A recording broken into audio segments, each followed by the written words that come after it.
Hello ನಮಸ್ಕಾರ. ಸ್ವಾತಿ ವಿಜ್ಜು ಚಾನಲ್ಗೆ ಸ್ವಾಗತ. ನಾನಿವತ್ತು ಮಾಡಿ ತೋರಿಸ್ತಾ ಇರೋದು ಬೆಳ್ಳುಳ್ಳಿ ಅನ್ನ. ಬನ್ನಿ ಹೇಗೆ ಮಾಡೋದು ಅಂತ ನೋಡೋಣ. ಮೊದಲನೇದಾಗಿ ಒಂದು ಪ್ಯಾನ್ ತಗೊಳ್ಳಿ. ಅದಕ್ಕೆ ಒಂದು 3 ಟೇಬಲ್ ಸ್ಪೂನ್ ಎಣ್ಣೆ. ನೋಡಿ, ಎಣ್ಣೆ ಕಾದಿದೆ.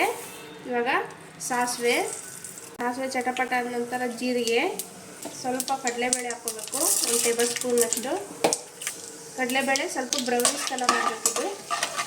ಇವಾಗ ಕಡಲೆಬೇಳೆ ಕೆಂಪಾಗಿದೆ. ಇವಾಗ ಬೆಳ್ಳುಳ್ಳಿ, ಒಂದು 4 ಗಡ್ಡೆ ಬೆಳ್ಳುಳ್ಳಿ ಸುಲಿದಿಟ್ಕೊಂಡಿದ್ದೆ, ಅದನ್ನ ಸಣ್ಣಗೆ ಕೊಯ್ಕೊಳ್ಬೇಕು. ಬೆಳ್ಳುಳ್ಳಿನ ಇದು ಕೆಂಪಾಗೋ ಮಟ್ಟ ಫ್ರೈ ಮಾಡಬೇಕು.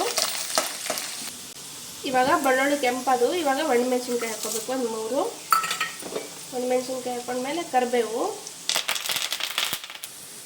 ಇದಕ್ಕೆ ನಾನು 3 ಟೊಮೆಟೊನ ಕೊಯ್ದಿಟ್ಕೊಂಡಿದ್ದೆ, ಇದನ್ನು ಹಾಕೋಬೇಕು.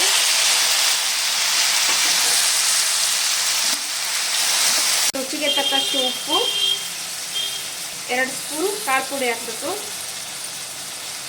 ಕಲಿಸ್ಬೇಕು ಚೆನ್ನಾಗಿದ್ನ. ಇವಾಗ ಒಂದು 5 ನಿಮಿಷ ಲೋ ಫ್ಲೇಮಲ್ಲಿ ಇಟ್ಕೊಂಡೆ ಬೇಯಕ್ಕೆ ಬಿಡಿ. ಇದನ್ನ ಸ್ವಲ್ಪ ಟೊಮೆಟೊ ಬಾಯ್ಲ್ ಅಂತ ಮುಚ್ಚಬೇಕು. ಇದಕ್ಕೆ ನಾನು ವೈಟ್ ರೈಸ್ನ ರೆಡಿ ಮಾಡಿ ಇಟ್ಕೊಂಡಿದ್ದೆ.